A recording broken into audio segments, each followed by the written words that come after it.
Hello guys, मैं मुर्तजा आलम आप सबका वेलकम करता हूं अपनी इस वीडियो में और उम्मीद करता हूं आप सब अच्छे से होंगे, मजे से होंगे। आज का हमारा टॉपिक है क्लास 12 के बिजनेस स्टडी से, क्योंकि सीबीएसई के एग्जाम्स परसों से शुरू होने वाले हैं। बिजनेस स्टडी के मार्केटिंग मैनेजमेंट का टॉपिक आज का हमारा है। आज हम मार्केटिंग मैनेजमेंट से रिलेटेड कुछ बातों को जानेंगे। इनके इंपॉर्टेंस क्या है, फीचर्स क्या हैं, इनके फिलॉसफी क्या है और भी सेलिंग मार्केटिंग इनके बीच क्या डिफरेंस है, इन सब के बारे में जानेंगे एक एक करके। आइए अब हम इनके बारे में बात करते हैं। सबसे पहले तो मार्केटिंग मैनेजमेंट की डेफिनेशन को देखते हैं, जो कि अमेरिकन मार्केटिंग एसोसिएशन ने दिया है। उसको हम पहले समझते हैं। Marketing is the process of planning and executing the conception, pricing, promotion, and distribution of ideas, goods, and services to create exchange that satisfy the individual and organizational objectives.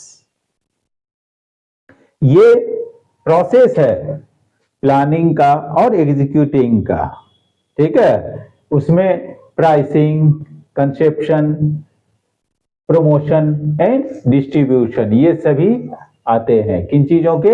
Ideas के, goods के और services के। Conception, हर organisation का अपना concept होता है business का, उसकी बात हो रही है। प्राइसिंग कैसी होनी चाहिए, प्रमोशन किस तरह से करेंगे, कैसे डिस्ट्रीब्यूशन होगा, ये सभी कुछ देखते हैं marketing management.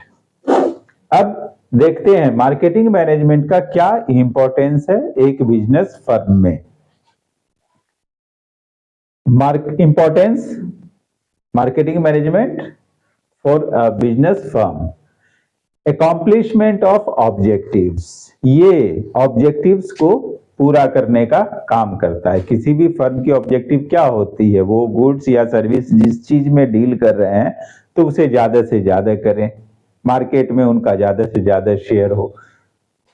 By having effective activities, firms can achieve its various objectives. ये ऑब्जेक्टिव्स क्या हो सकते हैं?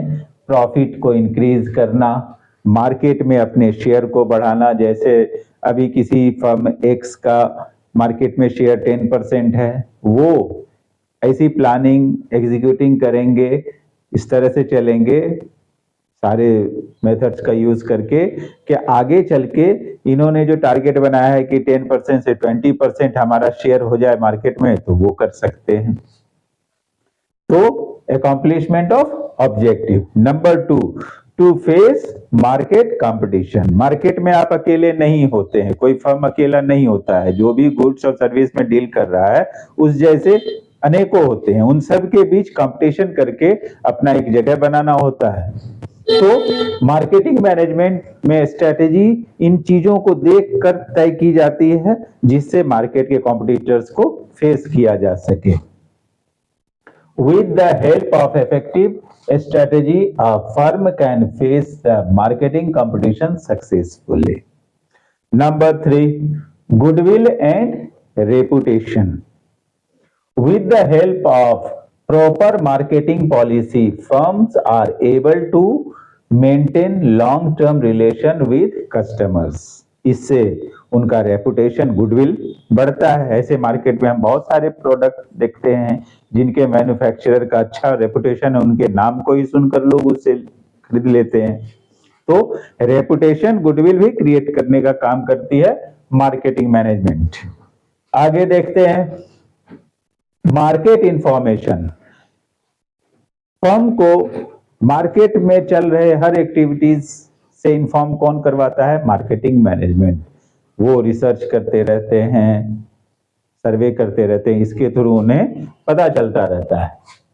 Through market research, reports of dealers and customers, information collected are used in important marketing decision. Further किसी डिसीजन को लेने में इनका यूज किया जा सकता है ताकि आगे और बेटर रिजल्ट आए। इंट्रोडक्शन ऑफ न्यू प्रोडक्ट्स, कोई नया प्रोडक्ट है तो उसे भी इंट्रोड्यूस किया जाता है। With the help of marketing management, a firm can easily introduce new product in market. अगर मार्केटिंग मैनेजमेंट आपका सही है तो नए प्रोडक्ट को इंट्रोड्यूस करना आसान हो जाता है।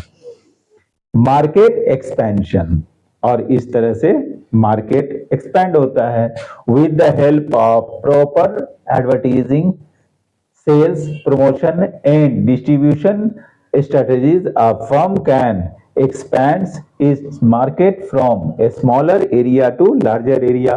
Local region से बढ़कर स्टेट रीजन तक हो सकता है, प्रोविंशियल रीजन तक हो सकता है, प्रोविंशियल रीजन से बढ़कर हम उसे नेशनल रीजन तक कर सकते हैं। तो इस तरह से मार्केट का भी एक्सपेंशन करता है मार्केटिंग मैनेजमेंट। अगर आपने सही ढंग से किया है तो उसका फायदा दिखता है और मार्केट बढ़ता चला जाता है किसी भी फर्म का।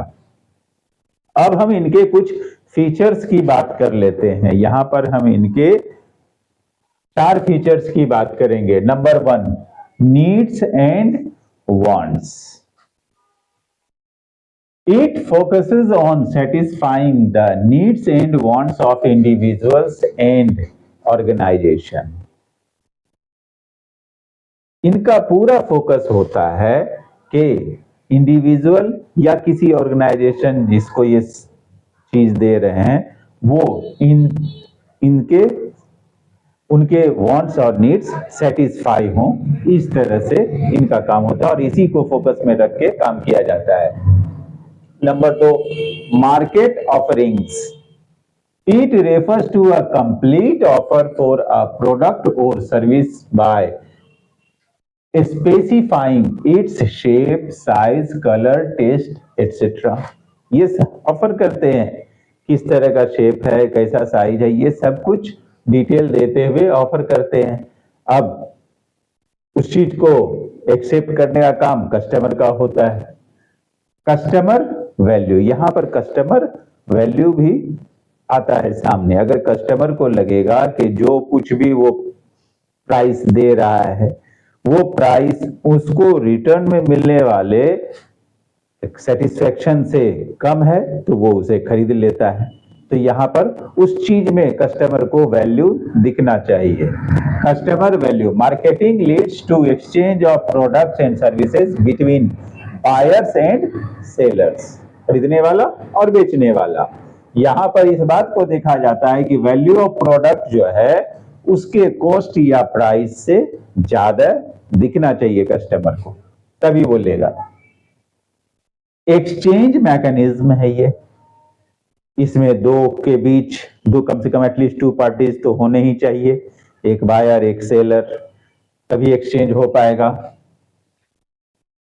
पहला, presence of buyer and sellers, इसमें कम से कम 2 पार्टी होने चाहिए तभी तो एक्सचेंज हो पाएगा। दूसरा, each party offer something of value to each other, हर पार्टी के पास ऐसा कुछ है जिसकी जरूरत दूसरे पार्टी को है और वो उसे चाहता है, तभी तो लेन देन होगा।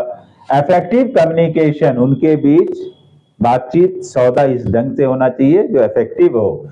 ईच पार्टी वेदर एक्सेप्ट और रिजेक्ट टू अदर, और दोनों ही पार्टी को स्वतंत्रता है, वो फ्री है कि उस ऑफर को एक्सेप्ट करे या रिजेक्ट करे।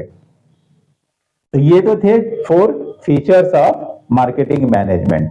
अब हम मार्केटिंग और सेलिंग इन दोनों के बीच 3 पॉइंट्स पर जरा डिफरेंसेस देख लेते हैं। पहले marketing, it comprises a large number of activities.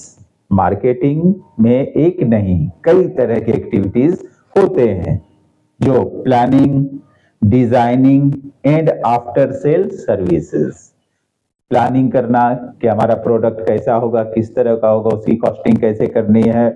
उसके बाद डिजाइनिंग, हमारे प्रोडक्ट का डिजाइन क्या होगा, ऐसा होना चाहिए जो अट्रैक्टिव हो, लोगों को पसंद आए।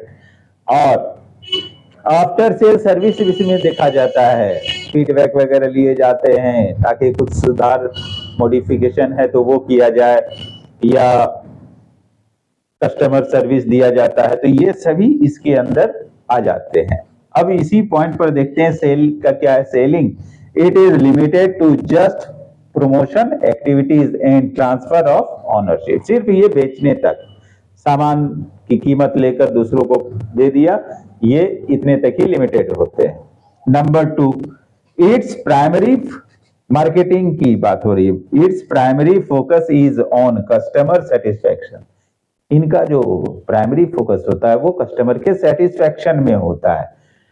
लेकिन सेलिंग में primary focus is on the transfer of possession of goods. इनका पूरा के हाँ इनको बेच देना है, इनका फोकस बेचने पे होता है, इनका फोकस कस्टमर की सेटिस्फैक्शन पे होता है। कस्टमर की सेटिस्फैक्शन अगर है तो लॉन्ग टर्म चलेगा, और अगर बेच दिया और वो सेटिस्फाइड नहीं है तो नेक्स्ट टाइम दिक्कत आएगी। तीसरा, स्ट्रेटेजी के लेवल पे देखें इन दोनों में क्या डिफरेंसेस है। It involves studies, production planning, designing and feedback services. इन सब तरह के स्ट्रेटेजी इनको करने होते हैं। लेकिन सेलिंग में क्या करने होते हैं? It involves strategies towards production and sale of the products. ये बस प्रोडक्शन और सेल तक ही लिमिटेड होते हैं। तो ये हमने देख लिया मार्केटिंग और सेलिंग के बीच 3 पॉइंट्स में डिफरेंसेस। अब जरा हम मार्केटिंग फिलॉसफी के बारे में बात करते हैं। ऑर्गेनाइजेशन का समय के साथ मार्केटिंग के लेवल पे व्यू बदला है। एक जमाना था जब लोग लार्ज स्केल पे प्रोडक्शन किया करते थे, ताकि ज्यादा प्रोडक्शन होगा तो ज्यादा सेल करेंगे, ज्यादा प्रॉफिट कमाएंगे। फिर समय के साथ लोगों ने महसूस किया कि सिर्फ मैक्सिमम प्रोडक्शन ही काफी नहीं है, कई बार क्वांटिटी की बजाय क्वालिटी को भी देखना है। तो हम अच्छी क्वालिटी की चीजें अगर लोगों को देंगे तो वो ज्यादा प्राइस में भी खरीदेंगे। तो फिर उस हिसाब के कॉन्सेप्ट, तो यहां पर हम 5 तरह के कॉन्सेप्ट के बारे में बात करने वाले हैं, जो कि फिलॉसफी ऑफ मार्केटिंग मैनेजमेंट के तौर पे जाना जाता है। पहला है प्रोडक्शन कॉन्सेप्ट। इसमें प्रोडक्शन पे जोर दिया गया, लार्ज स्केल पे प्रोडक्शन करना है, ज्यादा से ज्यादा प्रॉफिट कमाना है, यानी प्रॉफिट को मैक्सिमाइज करना है। Main focus of the business turn toward the production of the goods. Profit can be maximized through large scale production, thereby reducing the average costing of product. Customers often favored products at affordable prices. इसमें इस तरह की सोच रखी गई कि जितना ज्यादा क्वांटिटी में हम प्रोडक्शन करेंगे उतनी कॉस्टिंग कम होगी, और जितनी कॉस्टिंग कम होगी उतने ही कम प्राइस में हम बेचेंगे और ज्यादा से ज्यादा लोग खरीदेंगे। जब ज्यादा लोग खरीदेंगे तो ज्यादा प्रॉफिट हो जाएगा।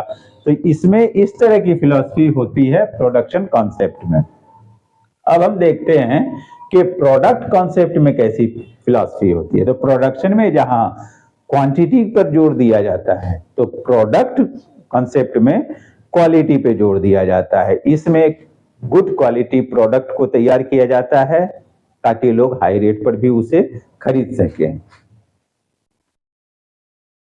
Product concept increases in supply of product lead to a change in consumers outlook, and consumer started looking for superior quality products with more features and better performance.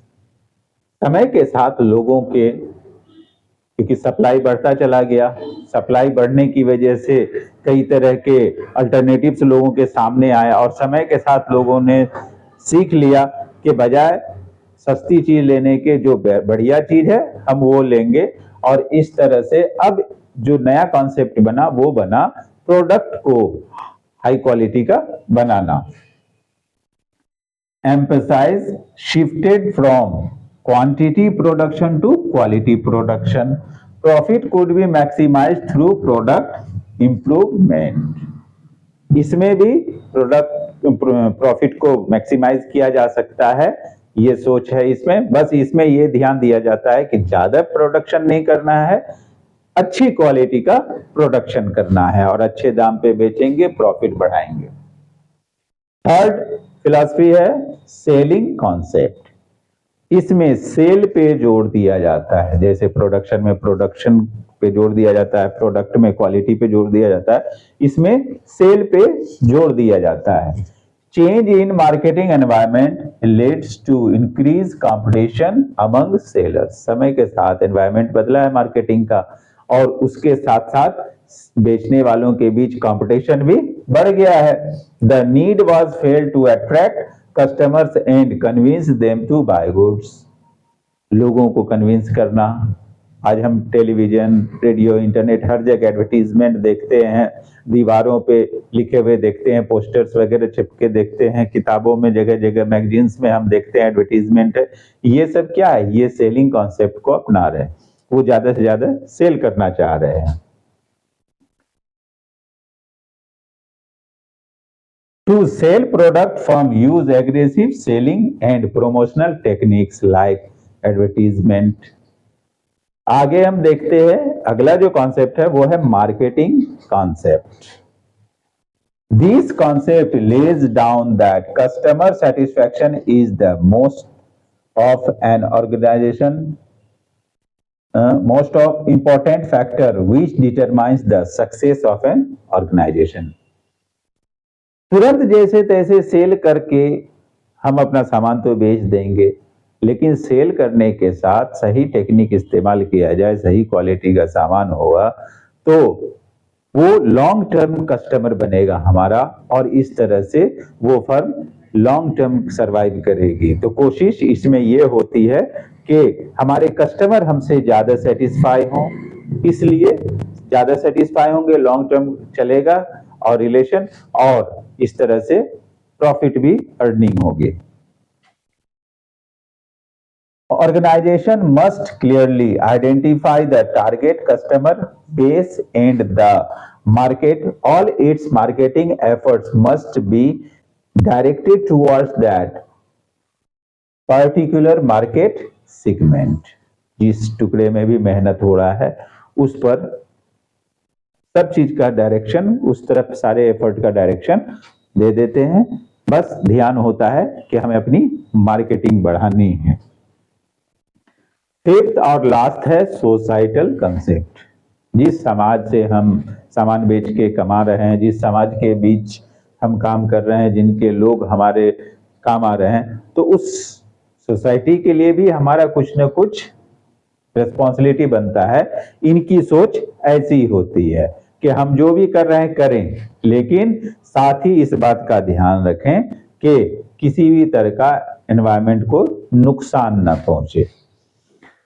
This concept gives adequate consideration to social problems like environment pollution, deforestation, shortage of resources, overpopulation, etc. ये सभी ऐसे problems हैं. तो ये ज्यादातर society के ऊपर ध्यान देने का काम करते हैं, फोकस करने का काम करते हैं. Primary focus is on customers' needs along with society's well-being. इनका जो है मेन ध्यान ये होता है कि हम कस्टमर को तो सेटिस्फाई करें ही करें, साथ ही इस बात का ध्यान रखें कि समाज का भी भला हो. अब हम इनके कुछ फंक्शंस के बारे में बात करने. अब हम बात करते हैं फंक्शंस ऑफ मार्केटिंग मैनेजमेंट के बारे में. देखते हैं इनके क्या फंक्शंस है, क्या काम है इनके. Functions of marketing. Analysing marketing information. Market से जो भी कुछ इन्हें फीडबैक मिलता है, जो भी इंफॉर्मेशन आता है इनके पास, उसको एनालाइज करते हैं ताकि आगे चल के स्ट्रेटेजी में उसका यूज किया जा सके.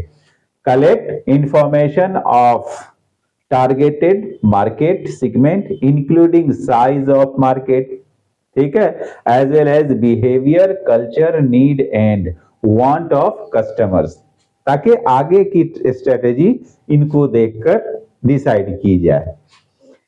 Second, marketing planning. मार्केट से रिलेटेड प्लानिंग भी करना इनका काम है. Create a market plan to achieve the marketing goals and objectives of the organization. हमारा मार्केट के कहां तक होगा, कैसे होगा, ये सब की प्लानिंग इसमें की जाती है. प्रोडक्ट्स डिजाइन एंड डेवलपमेंट, हमारा जो प्रोडक्ट होगा उसकी डिजाइन कैसी होगी, कैसे डेवलप होगा, ये सारा कुछ ये सोच समझ के किया जाता है कि ज्यादा से ज्यादा लोग अट्रैक्ट हों उस प्रोडक्ट की तरफ। Good design improves the performance of the product and help the product to gain a competitive advantage in the market। सही डिजाइन बना हुआ है, अच्छे डिजाइन का है तो देखने में अट्रैक्टिव लगता है और लोग मार्केट में जो और भी कॉम्पिटिटर गुड्स हैं उनके मुकाबले इसे ज्यादा प्रेफर करते हैं।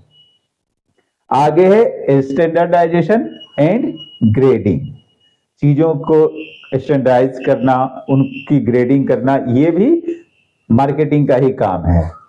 Through standardisation focus on production of goods with contain certain specific qualities। Grading refers to classification of product according to certain characteristics like color, size, quality, shape। तो ये दो चीजें भी डिसाइड करना इन्हीं का काम होता है। पैकेजिंग एंड लेबलिंग, पैकेजिंग जहां प्रोटेक्टिंग कवरिंग दी जाती है, प्रोटेक्टिंग कवर दिया जाता है, देखने में भी अच्छा लगता है उस प्रोडक्ट का। वहीं पर लेबलिंग एक और है जो इस कवरिंग के अंदर रखा जाता है, जैसे कि हम क्रीम वगैरह खरीद के लाते हैं तो उसके नीचे से एक छोटा सा स्लिप निकलता है जो हमें डायरेक्शन फॉर यूज बताता है, तो ये लेबलिंग का काम होता है। Packaging and labelling, while packaging refers to the protection covering to the product, labeling is a direction for use inside the packaging। इस तरह का एक स्लिप बना के रखा होता है, तो ये पैकेजिंग लेबलिंग भी करते हैं और वो किस तरह का होगा ये डिसाइड करना भी इनका काम होता है, ताकि वो इस तरह का हो, पैकेजिंग इस तरह का हो, ज्यादा अट्रैक्टिव लगे देखने में, लोग उसकी तरफ ज्यादा अट्रैक्ट हो। आगे है branding, producers need to decide whether to sell the products using its generic names or a brand name। Generic name से बेचा जाएगा या ब्रांड नेम से बेचा जाएगा। जेनरिक नेम और ब्रांड नेम में ऐसा है, जैसे for example Sony electronic devices बनाती है, अब उसी में उसका कोई एक ऐसा नाम है जो काफी चला हुआ है, जैसे बजाज मोटरसाइकिल में डील करती है, लेकिन पल्सर का नाम काफी आगे आ गया तो वो एक ब्रांड बन गया। तो ऐसे ही ये भी डिसाइड करते हैं, डिसीजन लेते हैं कि हम इस प्रोडक्ट को अपने जेनेरिक नेम से बेचें या इसको कोई ब्रांड नेम दे।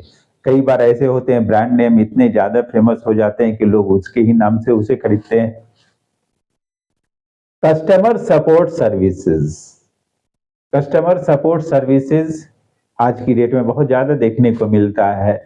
फीडबैक लेना हो, कस्टमर सर्विस देनी हो, मेंटेनेंस है, क्रेडिट वगैरह देना है जैसे इंस्टॉलमेंट वगैरह पर, तो ये सारा कुछ भी डिसीजन लिया जाता है, ये भी फंक्शन है मार्केटिंग का ही। Customer support service, it includes handling of complaints and feedback of customers, credit, customer service, maintenance, etc. are the functions of customer support services। आगे हम देखते हैं, नेक्स्ट है प्रोडक्ट प्राइसिंग। अब प्रोडक्ट तो प्रोड्यूस कर लिया गया, अब उसकी प्राइसिंग कैसे की जाए, तो प्राइसिंग के टाइम भी आंख मूंद के नहीं की जाती है, उन्हें हमें काफी सोच समझ के करना होता है, क्योंकि मार्केट में हमारे और भी कॉम्पिटिटर्स हैं और उनको देख के ही हमें चलना होता है। Price of product is inversely related to the demand of the product। अगर प्रोडक्ट का प्राइस कम है तो रिलेटिवली डिमांड ज्यादा हो जाएगा, प्रोडक्ट का प्राइस ज्यादा है तो डिमांड कम होगा, ये एक दूसरे से इनवर्सली रिलेटेड है। Which means lower the price, higher the demand। अब हम 9th में देखते हैं प्रमोशन। अब मार्केट ज्यादा से ज्यादा बढ़ाने के लिए प्रमोशन की भी जरूरत होती है। Promotion, to encourage customers to purchase products, various promotional techniques are used such as sales promotion, personal selling, advertising, public relation etcetera, इन सब के थ्रू फर्म जो है लोगों तक अपनी पहुंच बनाते हैं, अपने प्रोडक्ट को एडवर्टाइज करते हैं और ज्यादा से ज्यादा प्रोमोट करते हैं कि लोग ज्यादा हमारे सामान को खरीदें। फिजिकल डिस्ट्रीब्यूशन, सामान का फिजिकल डिस्ट्रीब्यूशन भी होना जरूरी है। Channel of distribution should be decided to through which product would be moved from the place of production to the place of consumption। मान लीजिए मैं पटना में कोई चीज बना रहा हूं तो मेरा डिस्ट्रीब्यूशन का चैनल ऐसा होना चाहिए ताकि हर जगह तक हमारा सामान इजीली पहुंच जाए लोगों के तक, वरना हम कितना भी एडवर्टीजमेंट कर लें अगर लोगों की पहुंच तक वो सामान नहीं है तो बेकार है वो। ट्रांसपोर्टेशन, और ये इस काम में फिजिकल डिस्ट्रीब्यूशन में ट्रांसपोर्टेशन का बड़ा रोल होता है क्योंकि ये तो प्लेस ऑफ प्रोडक्शन से लेकर प्लेस ऑफ कंजम्पशन तक मूव करने का काम गुड्स को ट्रांसपोर्ट ही करता है। Actual movement of goods from purchase to buyers, यही है transportation. Storage and warehousing, अब ट्रांसपोर्टेशन के साथ साथ स्टोरेज और वेयर हाउसिंग भी प्रॉपर जरूरी है ताकि फ्लो में रहे, कभी शॉर्टेज नहीं हो मार्केट में हमारे इस प्रोडक्ट का। To ensure smooth flow of goods in the market, goods are stored in the warehouses properly till they are sold. तो ये 12 फंक्शंस ऑफ मार्केटिंग है। अब हम यहां पर दो एडवर्टाइजिंग और पर्सनल सेलिंग, इन दोनों के बीच के डिफरेंस को देख लेते हैं। एडवर्टाइजिंग जो हम अक्सर टीवी, रेडियो इन सब पे देखते सुनते हैं। अब पर्सनल सेलिंग हमने देखा अक्सर कई हमारे दरवाजे पे आते हैं कुछ न कुछ बेच करने के लिए, कभी कोई वॉशिंग पाउडर लेके आता है, कभी कोई कुछ लेके आता है। तो ये इन दोनों के बीच में क्या है डिफरेंस वो देखते हैं। Number 1, it has wide reach, ये एडवर्टाइजिंग की कह रही। एक बार टेलीविजन पे एडवर्टीजमेंट ब्रॉडकास्ट हो जाए तो करोड़ों लोगों तक वो पहुंच जाता है और सेकंडों में पहुंच जाता है, जबकि पर्सनली विजिट करना इतना जल्दी पॉसिबल ही नहीं है। तो इसका जो रीच होता है बहुत वाइड होता है, वहीं पर पर्सनल सेलिंग की रीच लिमिटेड होती है। It has limited reach. Number 2, it is inflexible in sense that the message which is transmitted is standard। जो चीज एडवर्टीजमेंट में हम देखते हैं वो एक बार बन चुकी है और वैसे ही बार बार वो चलेगी, वहां पर किसी भी तरह की फ्लेक्सिबिलिटी नहीं होती है, हर बार वही चीज रिपीट होगी।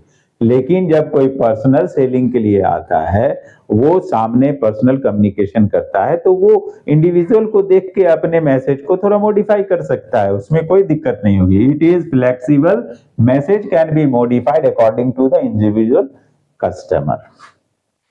Number 3, advertising is more suitable when the target is large.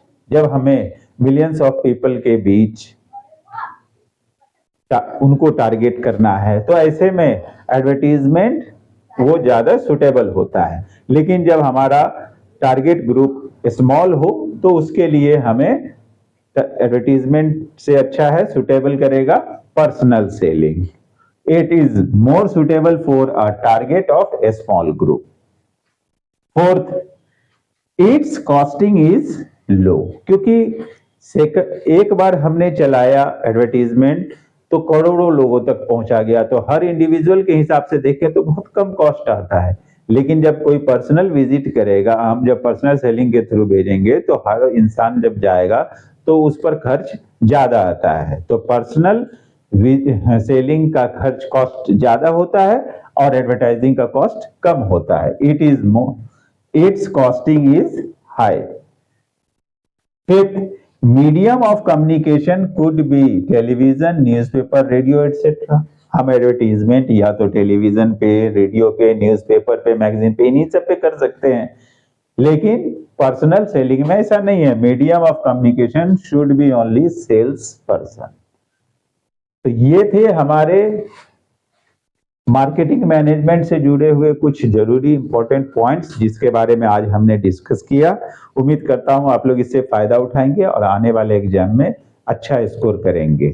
मेरे चैनल को लाइक शेयर सब्सक्राइब करें और कंटिन्यू